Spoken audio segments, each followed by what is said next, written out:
ഈശോ മിശിഹായ്ക്ക് സ്തുതിയായിരിക്കട്ടെ. പ്രിയപ്പെട്ടവരെ, ഇന്ന് ആണ്ടുവട്ടത്തിലെ 17-ാം ഞായർ. റോമാക്കാർക്കുള്ള ലേഖനം 8-ാമത്തെ അധ്യായം 28-ാമത്തെ വാക്യം അനേകർക്ക് ആശ്വാസമേകുന്ന വചനമാണ്. അതാണ് ഇന്നത്തെ 2-ാമത്തെ വായനയിൽ നമ്മൾ വായിച്ചു കേട്ടത്. തന്നെ സ്നേഹിക്കുന്നവർക്ക്, തൻ്റെ പദ്ധതി അനുസരിച്ച് വിളിക്കപ്പെട്ടവർക്ക് സമസ്തവും നന്മയ്ക്കായി പരിണമിപ്പിക്കുന്നു ദൈവം.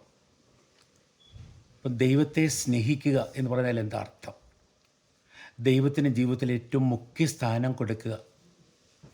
നമ്മൾ ബൈബിളിൽ 1-ാമത്തെ കൽപ്പനയായിട്ട് വായിക്കുന്നതുണ്ടല്ലോ, ഞാനാണ് ദൈവം, ഞാനല്ലാതെ വേറൊരു ദൈവം നിനക്കുണ്ടാകരുത്.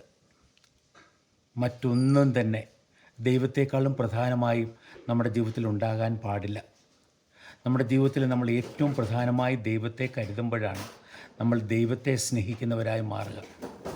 അതേപോലെ തന്നെ ഈശോ പറയുന്നുണ്ട്, എന്നെ അനുഗമിക്കാൻ ആഗ്രഹിക്കുന്നവൻ തന്നെ പരിത്യജിക്കണം, തൻ്റെ മാതാപിതാക്കന്മാരെ ഉപേക്ഷിക്കണം, തനിക്കുള്ളതെല്ലാം വിട്ടുകളയണം.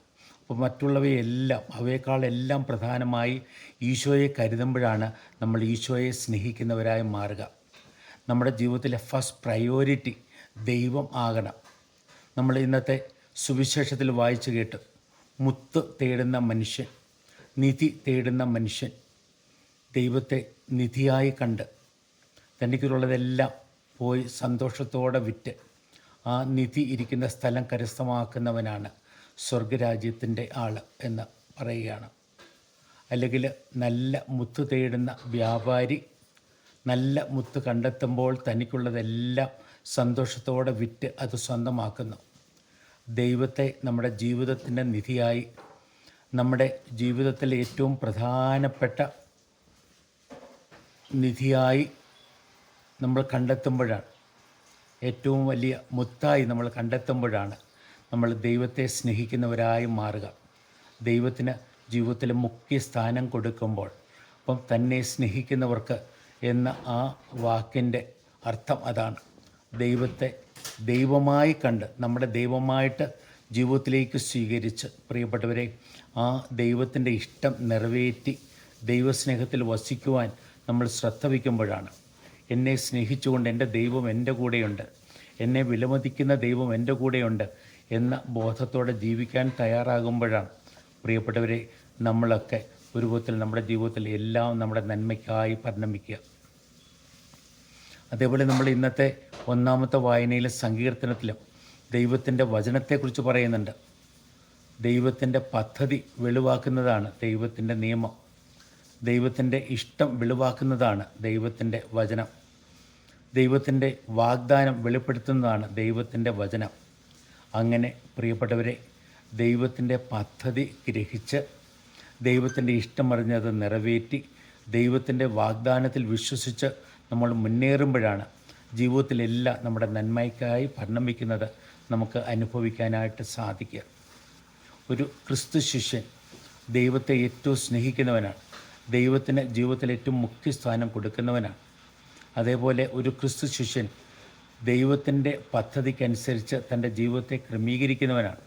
തൻ്റെ ജീവിതത്തിൽ എന്ത് സംഭവിച്ചാലും അത് ദൈവം നന്മയ്ക്കായി പരിണമിപ്പിക്കുന്നുള്ള ബോധ്യത്തോടെ ജീവിക്കുമ്പോഴാണ് നമ്മൾ യഥാർത്ഥ ക്രിസ്തു ശിഷ്യരായി മാറുക. അപ്പം ആ രീതിയിൽ ദൈവത്തിന് ജീവിതത്തിൽ ഏറ്റവും മുഖ്യ സ്ഥാനം കൊടുത്തുകൊണ്ട്, ദൈവത്തിൻ്റെ വചനം നമ്മുടെ ജീവിതത്തിൽ ഏറ്റവും പ്രധാനമായി ഗണിച്ചുകൊണ്ട്, ഇന്നത്തെ 1-ാമത്തെ വായനയിൽ സോളമനോട് ദൈവം ചോദിക്കുക, ഞാൻ നിനക്ക് എന്താ തരേണ്ടത്? അപ്പോൾ സോളമൻ പറയുന്നത് എന്താ? ദൈവമേ, അങ്ങയുടെ ജനത്തെ നയിക്കാനായിട്ട് ഈ ബാലനായി എന്നെ ഏൽപ്പിച്ചു, അവരെ നയിക്കാൻ തക്ക വിജ്ഞാനം എനിക്ക് തരണം, നന്മയും തിന്മയും വിവേചിച്ചറിയുവാനുള്ള വരം എനിക്ക് തരണം. ആ രീതിയിൽ നമ്മൾ ബൈബിളിൽ വായിക്കുന്നുണ്ട്. ഉൽപ്പത്തി പുസ്തകം 3-ാമത്തെ അധ്യായത്തിൽ നന്മയും തിന്മയും തിരിച്ചറിയുവാൻ തക്കവണ്ണം തങ്ങളുടെ നയനങ്ങൾ തുറക്കപ്പെടുവാൻ വേണ്ടി ദൈവം തിന്നരുതെന്ന് പറഞ്ഞ പഴം അവർ തിന്നുക. ദൈവത്തെ മാറ്റിവെച്ചുകൊണ്ട് നന്മയും തിന്മയും തിരിച്ചറിയുവാൻ ശ്രമിച്ചതാണ് പാപം. നേരെ മറിച്ച് ദൈവത്തിൻ്റെ ഇഷ്ടമനുസരിച്ച് നന്മയും തിന്മയും തിരിച്ചറിയുവാൻ പ്രിയപ്പെട്ടവരെ നമ്മൾ തയ്യാറാകുമ്പോഴാണ് അവിടെ നമുക്ക് പുണ്യം.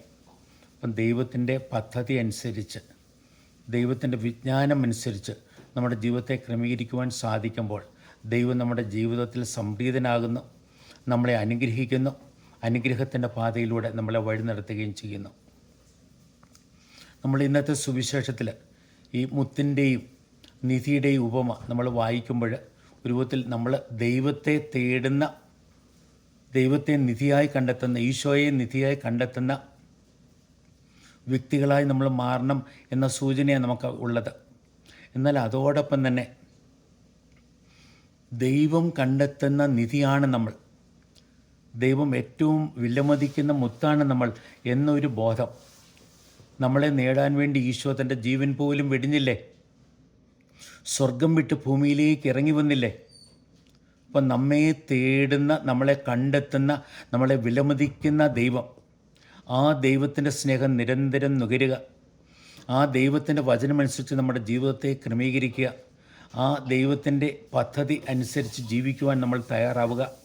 അവിടെ എന്തെല്ലാം സംഭവിച്ചാലും, വിജയമാകട്ടെ പരാജയമാകട്ടെ, നഷ്ടമാകട്ടെ നേട്ടമാകട്ടെ, ആരോഗ്യമാകട്ടെ അനാരോഗ്യമാകട്ടെ, എല്ലാം നമ്മുടെ നന്മയ്ക്ക് വേണ്ടി ആക്കുന്ന ദൈവത്തെ നമ്മൾ അവിടെ അനുഭവിക്കുകയാണ്. പ്രിയപ്പെട്ടവരെ, നമുക്ക് ക്രിസ്തുവിൻ്റെ നല്ല ശിഷ്യരായി ജീവിക്കാം. നമുക്ക് ദൈവത്തിൻ്റെ ജീവിതത്തിൽ ഏറ്റവും മുഖ്യ സ്ഥാനം കൊടുക്കാം. നമ്മുടെ ജീവിതത്തിൻ്റെ മുത്തായി, നമ്മുടെ ജീവിതത്തിലെ നിധിയായി നമുക്ക് കർത്താവിനെ കണ്ടെത്താം. ദൈവത്തിൻ്റെ പദ്ധതി അറിഞ്ഞ് അത് നിറവേറ്റിക്കൊണ്ട് ദൈവത്തിൻ്റെ സ്നേഹത്തിൽ വസിക്കുവാനും ദൈവത്തിൻ്റെ ഇഷ്ടം നിറവേറ്റി ജീവിക്കുവാനും നമുക്ക് തയ്യാറാകാം. ദൈവം നമ്മെ സമൃദ്ധമായി അനുഗ്രഹിക്കട്ടെ.